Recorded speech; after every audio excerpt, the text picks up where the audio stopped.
तो hello guys, I hope आप लोग अच्छे से होंगे। तो मैं आज क्लास 10th का बेसिक कॉन्सेप्ट देने वाला हूँ, जो क्लास 10th में बेसिक कॉन्सेप्ट ज़रूरी होता है। तो मैं आप लोग को बताने वाला हूँ सीरियल नंबर से। तो अगर आप लोग का ये बेसिक नॉलेज जानकारी है तो ठीक है, अगर आप लोग को ये बेसिक नॉलेज जानकारी नहीं है तो आप लोग इसे समझ सकते हैं। तो चलिए इस वीडियो को स्टार्ट करते हैं। तो पहला है चार संख्या। अगर आप लोग को चार संख्या मालूम है तो सही है, ना तो चलिए चार संख्या के बारे में बताते हैं। पहले आपको मालूम होना चाहिए कि चार संख्या किसे कहते हैं। तो चार संख्या वैसी संख्या को कहते हैं जिसका मान हमेशा बदलता रहता है। इसे अंग्रेजी वर्णमाला के द्वारा सूचित करते हैं या अंग्रेजी वर्णमाला को लिखते हैं। तो चलिए इसे हम आपको बता देता हूँ। तो चार वह संख्या है जिसका मान हमेशा बदलते रहता है। चलिए इसको लिख लेता हूँ। चार वह संख्या है जिसका मान बदलता रहता है। चार संख्या को अंग्रेजी में वेरिएबल नंबर कहते हैं। तो चलिए इसको जैसे मैं बता देता हूँ, जैसे मैं और इसे अंग्रेजी के अक्षर से लिखते हैं, जैसे ABCDEFGHIJ। देखिए ABCD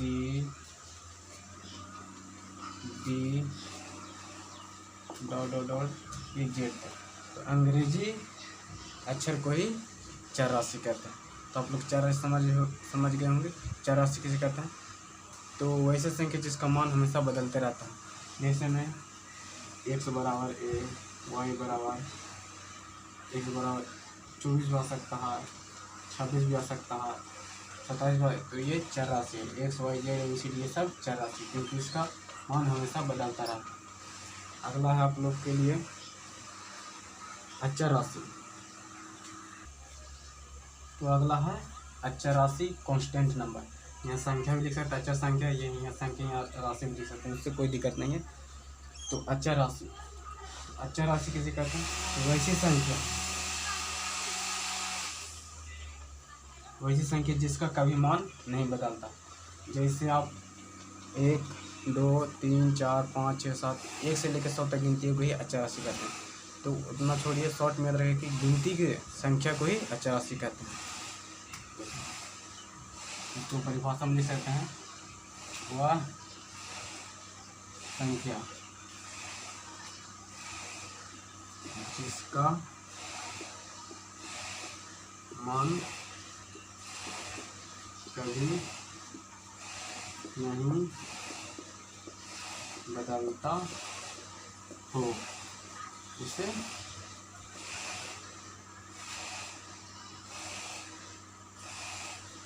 अचर राशि कहते हैं।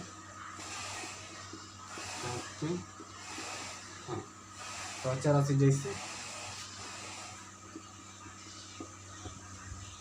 जैसे मैं आप लोग 1 2 3 4 डॉट ये इन्फिनिटी तक कहीं भी जा सकता है। अचर राशि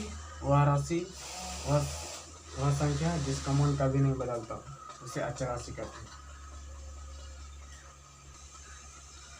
तो अगला है हम लोग का प्राकृतिक संख्या, नेचुरल नंबर। प्राकृतिक संख्या किसे कहते हैं, नेचुरल नंबर किसे कहते हैं।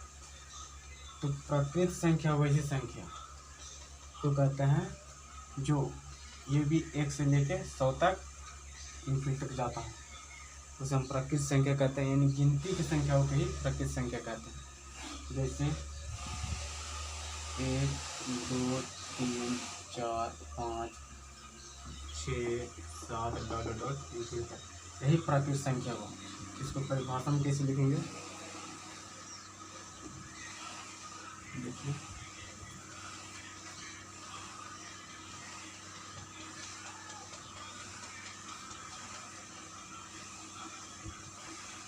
वैसी संख्या जो जो एक से, जीरो से नहीं, याद रखेगा जीरो वो अलग होता है, एक से शुरू होकर अनंत तक जाती है उसे प्रकृत संख्या कहते हैं, नेचुरल नंबर कहते हैं। जैसे 1 2 2 3 4 5 दो ये अनंत तक जाता हूँ, इसे हम प्रकृत संख्या कहते हैं।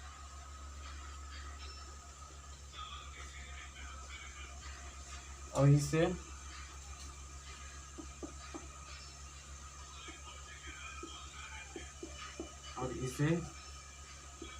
n से सूचित करते हैं, और इसे हिंदू अरबिक संख्या भी कहते हैं। तो ये भी आपको क्लियर हो गया। तो अगला चलिए अगला बताते हैं। अगला है हम लोग का पूर्ण संख्या यानी होल नंबर। तो पूर्ण संख्या यानी होल नंबर किसे कहते हैं? तो इसको लिखेंगे वैसी संख्या जो 0 से शुरू होकर, देखिए पूर्ण संख्या 0 से शुरू होता है और प्राकृत संख्या 1 से शुरू होता है, यही दोनों में अंतर होता है। याद है कि कोई पूछ सकता है कि क्या 0 प्राकृत संख्या है? तो नहीं। क्या 1 पूर्ण संख्या है? तो हाँ। तो 0 प्राकृत संख्या हो सकता है लेकिन 1 पूर्ण संख्या नहीं हो सकता। तो वैसी संख्या जो 0 से शुरू होकर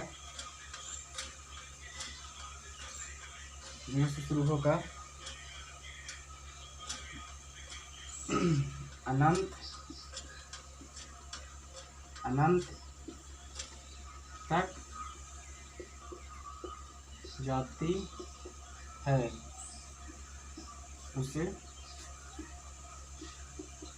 पूर्ण संख्या कहते हैं। जैसे में 0 1 2 3 ये हो गया पूर्ण संख्या। और अगला चलिए अगला बताते हैं आप लोग का सम संख्या। तो सम संख्या यानी इवन नंबर। तो इवन नंबर किसे कहते हैं? तो वैसी संख्या जो संख्या में 2 से भाग लग जाता है वह सम संख्या कहलाती है। तो वैसी संख्या जो 2 से पूरा विभाजित हो जाए वह सम संख्या कहलाती है। तो इसको लिख देते हैं वैसी संख्या जो 2 से पूरा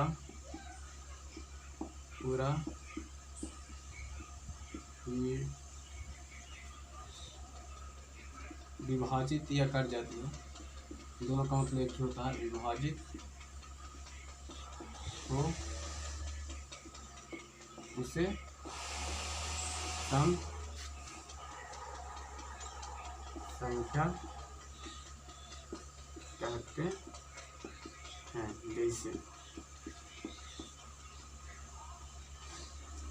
जैसे 2 या 4 6 8 10।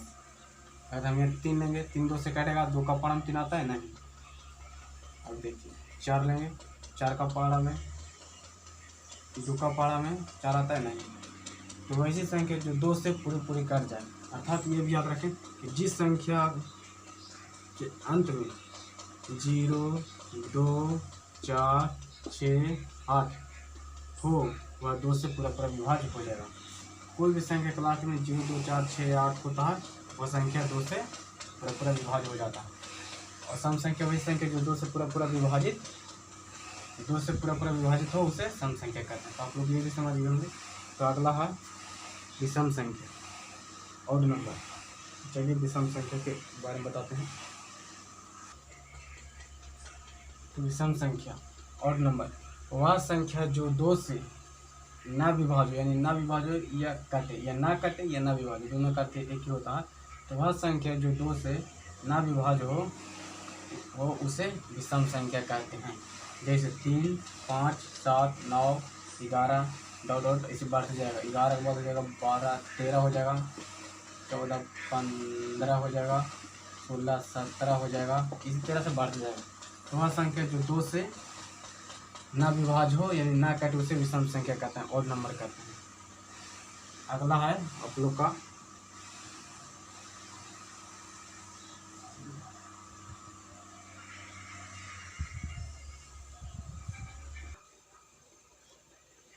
तो अगला अभाज्य संख्या यानी प्राइम नंबर। तो प्राइम नंबर किसे कहते हैं? तो वह संख्या जिसका केवल 2 गुणनखंड हो और 2 से ज़्यादा नहीं और 2 से कम नहीं, उसे अभाज्य संख्या कहते हैं। तो आप लोग जानते होंगे कि अभाज्य संख्या किसे कहते हैं, आप लोगों को पता भी होगा। तो चलिए, पता नहीं तो आप लोग आज से जान लिए होंगे कि वह संख्या जिसका केवल 2 गुणनखंड हो और 2 से ज़्यादा नहीं और 2 से कम भी नहीं, उसे अभाज्य संख्या कहते हैं। जैसे 2, 3, 2 का गुणनखंड निकालिए तो 1 और 2 होगा, और 3 का गुणनखंड निकालिए तो 3 और 1 होगा, 5 का 1 और 5 होगा। जिसका केवल 2 गुणनखंड हो उसे अभाज्य संख्या कहते हैं। तो देख रहे हैं साहब का 2 गुणनखंड हो रहा। अब मान लीजिएगा 10, तो 10 का 2 गुणनखंड करेंगे, 10 का 2 गुणनखंड बेसी होगा, 2 हो जाएगा, 5 हो जाएगा, 10 हो जाएगा, 1 हो जाएगा। इसको 3-4 गुणनखंड हो जाएंगे। तो जिसका केवल 2 गुणनखंड हो, 2, 3, 5, 7, 9, 11 कि 12, 13 हो जाएगा, 14, 15 भी नहीं होगा, 16, 17 हो जाएगा। नोट में 2 ऐसी संख्या है, ये 2 ऐसी संख्या है जो सम भी है और विषम भी है। तो ये सब बातें याद रखिएगा। 2 ऐसी संख्या जो सम भी है और विषम भी है। तो अगला है हम लोग का भाज्य संख्या यानी कंपोजिट नंबर। तो भाज्य संख्या यानी कंपोजिट नंबर किसे कहते हैं? तो भाज्य संख्या उसे कहते हैं जिसका 2 से अधिक गुणनखंड है। जैसे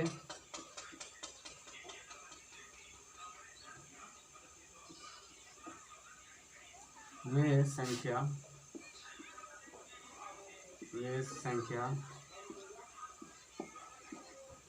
जिसका 2 से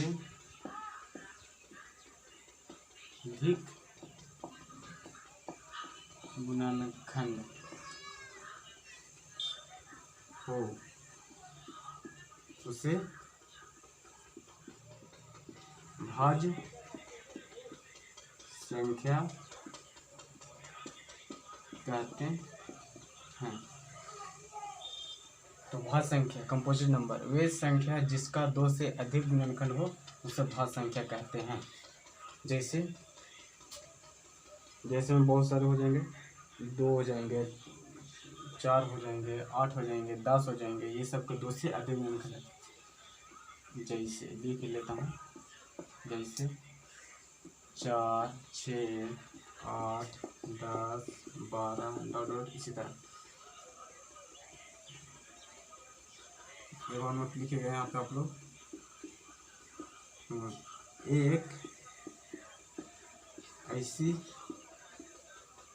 संख्या है जो एक ऐसी संख्या है जो एक ऐसी संख्या है जो ना तो भाज्य है और नहीं अभाज्य। एक ऐसी संख्या है जो ना तो भाज्य है और नहीं अभाज्य।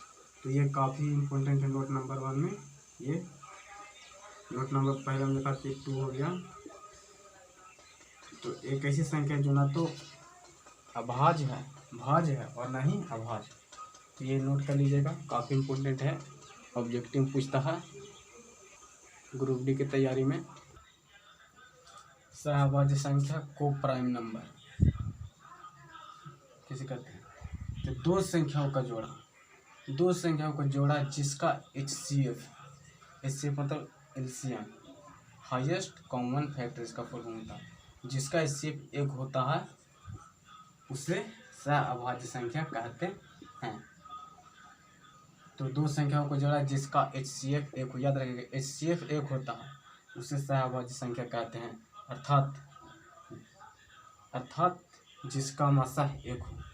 HCF मतलब मासा, जिसका मासा एक हो। तो ये भी लिखा दी। तो अगला आप लोग के हैं,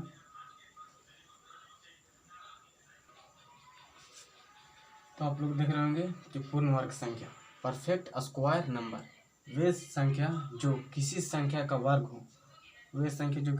वर्ग हो और उसका वर्गमूल स्क्वायर निकल जाए उसे पूर्ण वर्ग संख्या कहते हैं। जैसे 4 का स्क्वायर कीजिएगा तो 16, तो 16 का भी 16 किसका स्क्वायर है? 4 का। तो इस तरह 5 का स्क्वायर किया है तो 25 है, तो 25 का वर्ग कितना होगा? 5। जैसे 4 का स्क्वायर 16, तो 16 का वर्ग कितना है? 4। तो उसी तरह 4 का स्क्वायर 16 है, तो 16 का स्क्वायर भी 16 का वर्ग 16 का कितना वर्ग हुआ? मतलब 4 का वर्ग हुआ है ना 16। उसी तरह तो 4 का स्क्वायर है 16, तो 16 का कितना वर्ग है? 4। इसी तरह 5 का वर्ग है 25 का वर्ग है 5, तब 5 का वर्ग हुआ 25। इसी तरह जैसे 1 4 9 16 25 36 इस तरह।